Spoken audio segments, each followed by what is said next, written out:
நம்ம திருவிக்க நகர் எம்எல்ஏ பல்லவி, சகோதரி பல்லவி அவங்க நிறை மாத கர்ப்பிணியாக இருக்கும் பொழுதுதான் தேர்தல் பிரச்சாரம். அந்த நேரத்தில் அதையும் பொருட்படுத்தாது டிவிகே கட்சிக்காக, ஏன்னா விஜயோடைய ரசிகை அவங்க, அதனால டிவிகே கட்சிக்காக தொடர்ச்சியாக பிரச்சாரங்கள்ல ஈடுபட்டு ஆட்சியை பிடித்த பிறகு அவங்களுக்கு குழந்தை பிறந்துச்சு. கட்சி அலுவலகத்துல இவங்க குழந்தை தொட்டில போட்டு அது ஒரு நிகழ்ச்சி நடத்தினாங்க. அதை ரீல்ஸா எடுத்து வெளியிட்டாங்க. ரீல்ஸ் இல்லைன்னா நமக்கு எதுவுமே தெரியாதுங்க. நல்ல வேலை ரீல்ஸ் எடுத்து வெளியிடறதுனாலதான் என்னென்ன நடக்குது அப்படின்றது நமக்கு தெரிய வருது. அது போக நம்ம சிங்கப்பெண் அதிரடி படை அங்க பாத்தீங்கன்னா குழந்தைய தூக்கிட்டு வந்துட்டாங்க. அந்த அம்மா என்ன சவுண்டுங்க, பேண்டு வாத்தியம்லாம் இருக்குது. அந்த சவுண்டுல குழந்தை என்னதுக்குங்க ஆகும்? அதெல்லாம் அதுக்கு ஒத்துக்குமானோடு எல்லா இடங்களுக்கும் பொது இடங்களுக்கும் நீ தூக்கிட்டு வந்தீங்கன்னா குழந்தைக்கு இன்ஃபெக்ஷன் ஆகாதுங்களா? அப்படி நம்ம கேள்வி கேட்டா, ஏங்க அது பச்சை குழந்தைங்க, பறந்து 10-15 நாள் ஆகல, தாய்ப்பால் குடிக்கும்லாங்க, அதனால இந்த அம்மா தூக்கிட்டு வராங்க அப்படின்னு பதில் சொல்றாங்க. அவங்க சொல்றது கரெக்ட் தாங்க.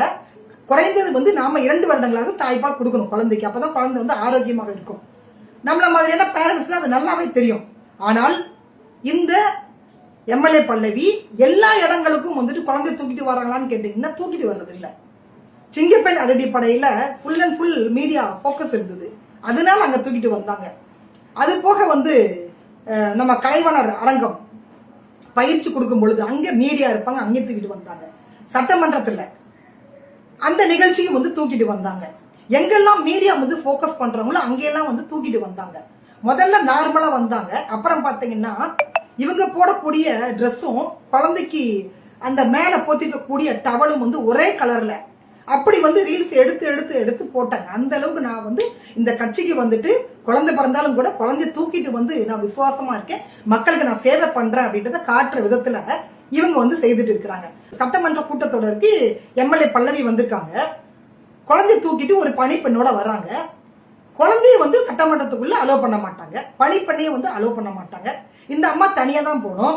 இந்த அம்மா தனியா போறதோ இல்ல குழந்தையோட போறதோ, குழந்தைய மடியில வச்சிட்டு இருக்கிறதோ, இல்ல இவங்க அங்க பேசுனதோ எதுவுமே காட்சிப்படுத்தப்படல. இவங்க அங்க எதுவும் பேச போறது கிடையாது. அது வேற.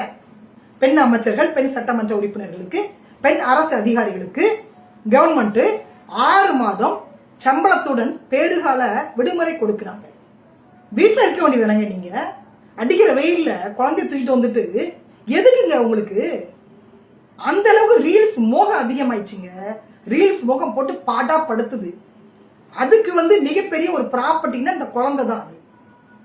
இந்த குழந்தைய ஒரு ப்ராப்பர்ட்டியை யூஸ் பண்ணி போற இடங்களுக்கு எல்லாம் தூக்கிட்டு போய் அதை விளம்பரப்படுத்தி எதுக்குங்க? எல்லா சட்டமன்ற தொகுதிகள்லயும் எம்எல்ஏ விழுந்து விழுந்து வேலை செய்துட்டு இருக்காங்க. இப்பதான் ஆட்சியை பிடிச்சிருக்கீங்க. 6 மாதம் விடுமுறை எடுத்துக்கோங்க. இல்ல அப்படின்னா இந்த மாதிரியான நிகழ்ச்சிகள்ல குழந்தைய தவிர்த்துடுங்க. குழந்தை பாவங்க.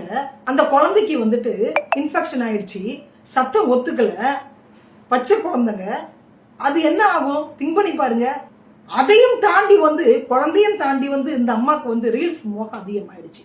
அதனால கட்சி அலுவலகத்துல தொட்டில போடுறப்ப ரீல்ஸ் எடுக்கிறது, சிங்கப்பெண் அதிரடி படை அங்க ஒரு ரீல்ஸ், சட்டமன்ற நிகழ்வுக்கு வரும்பொழுது அங்க ஒரு ரீல்ஸ், கூடவே ஒரு கேமராமேனை வச்சிருப்பாங்க பொழுது. போற இடங்கள் எல்லாமே இந்த குழந்தைய தூக்கிட்டு போயிட்டு, குழந்தை தான் ரீல்ஸோட மெட்டீரியல். அதுதான் தூக்கிட்டு போயிட்டு எனி டைம் ரீல்ஸ் பார்க்கறதுக்கே நமக்கு இரிட்டேட்டா இருக்குது. பாவமா இருக்கு அந்த குழந்தைய நினைச்சா. இப்படி எல்லாமாங்க ரீல்ஸ் போடுவாங்க, இப்படி இல்லாம பாடப்படுத்துவாங்க. அந்த குழந்தைய வீட்டுல விட்டுட்டு வர முடியாதுங்க. தாய்ப்பால் அவசியம் அப்படின்னா 3 மாதங்கள் நீங்க ஓய்வெடுங்க, வீட்டுல இருந்து குழந்தைய பார்த்துக்கோங்க. இல்ல இந்த மாதிரி அதிகமான சத்தம் கேட்கக்கூடிய நிகழ்ச்சியை தவிர்த்துடுங்க. அது கூட தெரியாதங்க. இதெல்லாம் முதல்வர் கூப்பிட்டு சொல்ல மாட்டாரா? இல்ல அங்க இருக்கக்கூடிய அமைச்சர்கள், சட்டமன்ற உறுப்பினர்கள் கூப்பிட்டு ஏமா அந்த மாதிரி ஏமா குழந்தை தூக்கிட்டே திரிகிறமா, வீட்டுல இருமா, நீ வீட்டுல இருந்தாலும் உனக்கு 1,05,000 ரூபாய் சம்பளம் வரும்னா சொல்ல மாட்டாங்களா? ஏன்னா டிவிக்கு இருக்கக்கூடியவங்க எல்லாத்துக்கும் ரீல்ஸ் பைத்தியம் முடிச்சு போச்சு.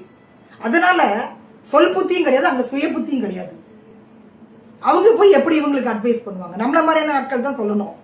குழந்தைய இவங்களும் மேட்சா அந்த ட்ரெஸ்ஸை போட்டு கூட்டு அதை ரீல்ஸ் எடுத்து போட்டு இவ்வளவு கடுமையா மக்களுக்கு சேவை பண்றாங்களாம். குழந்தையோட, பச்சை குழந்தையோட சேவை பண்றாங்களாம். இன்னும் கொஞ்ச நாள் போனா குழந்தைக்கு சம்பளம் கேட்பாங்க பொழுது, என் குழந்தைய சேர்த்து தாங்க இங்க சேவை பண்ணிட்டு இருக்குது அப்படின்னு. எங்க போய் முடிய போது இதெல்லாம் தெரியலங்க. திமுகக்கும் எனக்கு நடுவுல யாரு வந்தாலும் நிர்வாகம் பொறுப்பல்ல.